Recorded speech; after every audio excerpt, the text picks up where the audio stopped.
अस्सलाम वालेकुम स्टूडेंट्स। उम्मीद करती हूँ आप सब लोग खैरियत से होंगे। अल्लाह ताला आपको अपने हिफ्ज़ व अमान में रखे। फ़र्स्ट ईयर, जैसा कि आपको पता है कि फ़र्स्ट ईयर कंप्लीट हो गया है।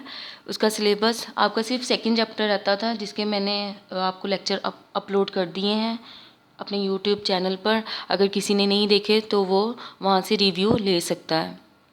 वो 2.1 से लेकर 2.5 तक ही करने थे उस चैप्टर के क्वेश्चंस। अब हम सेकेंड ईयर का आगाज़ करते हैं। ठीक है, second year mathematics text book आपने पंजाब टेक्स्ट बुक बोर्ड ले लेनी है। First year second year FSc ने भी और आईसीएस ने भी। ठीक है, इसका जनरल सा रिव्यू मैं आपको देने लगी हूँ। चैप्टर्स, इसके 7 चैप्टर्स हैं। सबसे पहला चैप्टर है फंक्शन एंड लिमिट्स। इसमें बेसिकली हम फंक्शंस पढ़ेंगे कि किस किस तरह के फंक्शन कहते किसको हैं, किस टाइप्स के फंक्शंस होते हैं, उन फंक्शंस पे लिमिट किस तरह अप्लाई की जाती है, और लिमिट्स के कुछ थ्योरम्स पढ़ेंगे हम लोग। सैंडविच थ्योरम हम लोग पढ़ेंगे और डिफरेंट तरह के थ्योरम्स पढ़ेंगे। कॉन्टीन्यूटी चेक करेंगे, कॉन्टीन्यूटी क्या होती है। उसके बाद है चैप्टर नंबर 2। चैप्टर नंबर 2 आपका डिफरेंशिएशन है।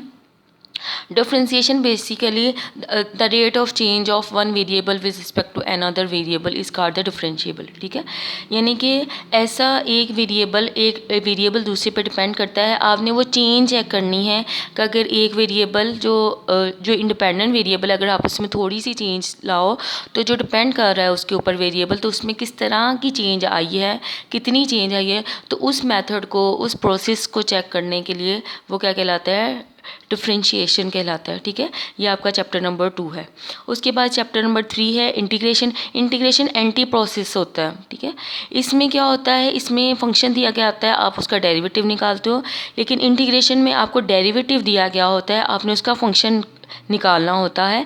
तो इसलिए ये एंटी प्रोसीजर है। ये बहुत most important and very tough chapters in this book, यानी कि सेकेंड ईयर की बुक में सबसे मोस्ट इम्पॉर्टेंट चैप्टर्स भी 2 और 3 है, और सबसे मुश्किल और डिफ़िकल्ट चैप्टर भी 2 और 3 है। और सिर्फ यही 2 चैप्टर्स हैं जो जब तक आपने मैथ पढ़ना है तब तक वो ये आपके दोनों चैप्टर्स काम आएंगे। क्योंकि आप मैथ कहीं भी किसी भी लेवल पे मैथ पढ़ें तो डेरिवेटिव भी हर लेवल पे होता है। बेशक आप पीएचडी कर रहे हो, एमफिल कर रहे हो, एमएससी कर रहे हो, तब भी डेरिवेटिव की आपको ज़रूरत पड़ती है, और इंटीग्रेशन की भी तब भी आपको ज़रूरत पड़ती है। यानी कि थ्रू आउट द मैथमेटिक्स में ये आपको दोनों की ज़रूरत पड़ेगी। आगे है introduction to the analytical geometry. आपने बेसिकली इसमें पढ़ना है कि ज्योमेट्री क्या होती है, कोऑर्डिनेट्स क्या होते हैं।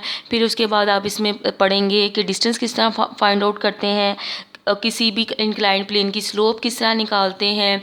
अब इंक्लाइंड प्लेन दिया गया हो, पॉइंट दिया गया हो, तो इक्वेशन किस तरह फाइंड आउट करते हैं, दो लाइंस के दरमियान एंगल किस तरह फाइंड आउट किया जाता है।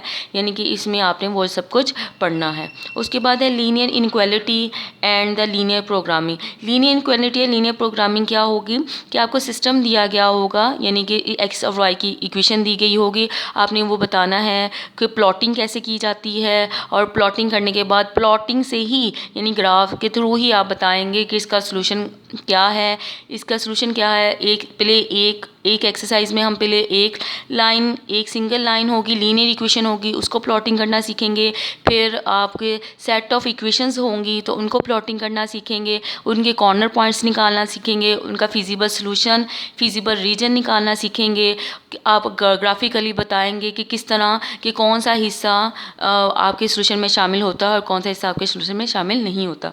उसके बाद है क्वेश्चन आपका 6 चैप्टर है कॉनिक सेक्शन है। इसमें कॉनिक मतलब शेप्स को कहते हैं। जैसे सर्कल है, आपने डिस्कस करना है सर्कल क्या होता है, स्पेशल सर्कल किसको कहते हैं, जनरल सर्कल किसको कहते हैं, सर्कल किस तरह निकाला जाता है, इसका सेंटर किस तरह निकाला जाता है, इसका रेडियस किस तरह फाइंड आउट किया जाता है, पैराबोला क्या होता है, एलिप्स क्या होती है, हाइपरबोला क्या होता है, eccentricity, classification of the eccentricity, यानी एसेंट्रिसिटी से हम कैसे बता सकते हैं कि ये इक्वेशन आपकी पैराबोला है, एलिप्स है, हाइपरबोला है। अगर आपको वैल्यूज़ दी गई हों, फोकस फाइंड आउट किस तरह किया जाता है, लेटेस्ट रेक्टम किस तरह फाइंड आउट किया जाता है, मेजर एक्सिस किस तरह फाइंड आउट किया जाता है, माइनर एक्सिस किस तरह फाइंड आउट किया जाता है, इसमें सब कुछ हम लोग ये फाइंड आउट करेंगे। इसमें बकायदा ये भी फाइंड आउट करेंगे इक्वेशन दी गई हो तो उसको लिप्स में किस तरह कन्वर्ट किया जाता है, हाइपरबोला में किस तरह कन्वर्ट किया जाता है, सर्कल में वो किस तरह कन्वर्ट होती है। अगर आपको एलिमेंट्स दिए गए हों, यानी कि आपको एसेंट्रिसिटी दी गई हो, फोकस दिया गया हो, मेजर एक्सिस दिया हो या माइनर एक्सिस दिया हो, तो उससे आपने इक्वेशन किस तरह निकालनी है कि यानी कि वो किस एलिप्स को रिप्रेजेंट करता है। और इनके पैरामीट्रिक इक्वेशंस हम पढ़ेंगे कि एलिप्स की क्या होती हैं, पैराबोला की क्या होती हैं। उसके बाद आप क्या जाता है वेक्टर्स। ठीक है, वेक्टर बेसिकली हम आप पहले फिजिक्स में भी पढ़ते हुए आए हो कि वेक्टर दो तरह के होते हैं, एक स्केलर क्वांटिटी वेक्टर कहलाता है और एक वेक्टर क्वांटिटी यानी कि जिसमें डायरेक्शन भी हो और क्वांटिटी भी हो तो वो वेक्टर क्वांटिटी कहलाता है, और जिसमें सिर्फ क्वांटिटी दी गई हो तो वो स्केलर कहलाता है। आप इसमें पढ़ोगे कि कैसे वेक्टर की मैग्नीट्यूड किस तरह फाइंड आउट किया जाता है, इसका यूनिट वेक्टर किस तरह निकाला जाता है, इसका पोजीशन वेक्टर किस तरह एक्सप्लेन होगा, क्रॉस प्रोडक्ट क्या होता है, स्केलर प्रोडक्ट क्या होता है, स्केलर ट्रिपल प्रोडक्ट क्या होता है, इनकी फिजिकली इंटरप्रिटेशन क्या होती है, एरिया ऑफ पैरेललोग्राम किस तरह निकालते हैं, वॉल्यूम ऑफ टेट्राहेड्रॉन किस तरह निकालेंगे। ये बेसिकली आपने सब कुछ किस में पढ़ना है, वेक्टर एनालिसिस में पढ़ना है। आपके 120 मार्क्स का ऑब्जेक्टिव होता है। ठीक है, और जैसे फर्स्ट ईयर में आपने अभी फर्स्ट ईयर का पेपर तो दिया नहीं, इसलिए आपको आइडिया नहीं होगा। 20 मार्क्स का ऑब्जेक्टिव होगा। सब्जेक्टिव में आपका 50 मार्क्स के शॉर्ट क्वेश्चन आएंगे जो इनकी क्लासिफिकेशन होगी, यानी कि कोई पहले 3 चैप्टर्स मिलकर में से आएंगे और शॉर्ट क्वेश्चन अगले में, और इस तरह 3 क्वेश्चन ऐसे होंगे जो शॉर्ट क्वेश्चन होंगे। उन 3 क्वेश्चन में से यानी कि 2, 3 और 4 में से आपने 50 मार्क्स के शॉर्ट क्वेश्चन अटैम्प्ट करने हैं, यानी कि 25 क्वेश्चन आप अटैम्प्ट करेंगे शॉर्ट क्वेश्चन, तो हर शॉर्ट क्वेश्चन आपका 2 मार्क्स का होगा। इसी तरह लॉन्ग क्वेश्चन आएंगे, सब्जेक्टिव पार्ट होगा इसका। लॉन्ग क्वेश्चन आपके पास टोटल 5 क्वेश्चंस आएंगे, जिसमें से आपने 3 क्वेश्चन अटैम्प्ट करने हैं। 3 क्वेश्चन अटैम्प्ट करने हैं और हर क्वेश्चन जो है वो 2 पार्ट्स में मुश्तमिल होगा, और ईच पार्ट है कैरीज इक्वल मार्क्स, यानी कि 5 मार्क्स का हर पार्ट होगा। तो इसका मतलब है टोटल आपने 6 पार्ट अटैम्प्ट करने हैं और ओवरऑल आपने सिर्फ 3 क्वेश्चन अटैम्प्ट करने हैं। ठीक है, इंशाल्लाह ताला मैं जल्द फंक्शंस का मैं पहला चैप्टर से आगाज़ करूँगी इंशाल्लाह ताला, तो आप जल्द ही मेरा फंक्शन एंड लिमिट का लेक्चर जल्दी ही अपलोड कर दूँगी।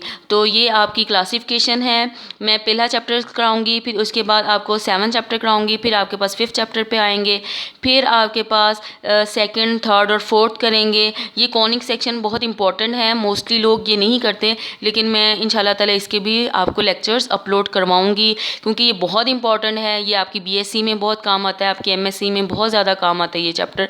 ओवरऑल मैथमेटिक्स में कोई भी चीज़ छोड़नी नहीं चाहिए, तमाम के तमाम चैप्टर्स किसी ना किसी लेवल पे आपके काम आते हैं। तो इसलिए जल्द से जल्द आप अपनी टेक्स्ट बुक ले लीजिएगा, टेक्स्ट बुक बोर्ड परचेज़ कर लीजिएगा, और जैसे जैसे मैं लेक्चर अपलोड करूँगी वैसे वैसे आपने तैयारी करनी है।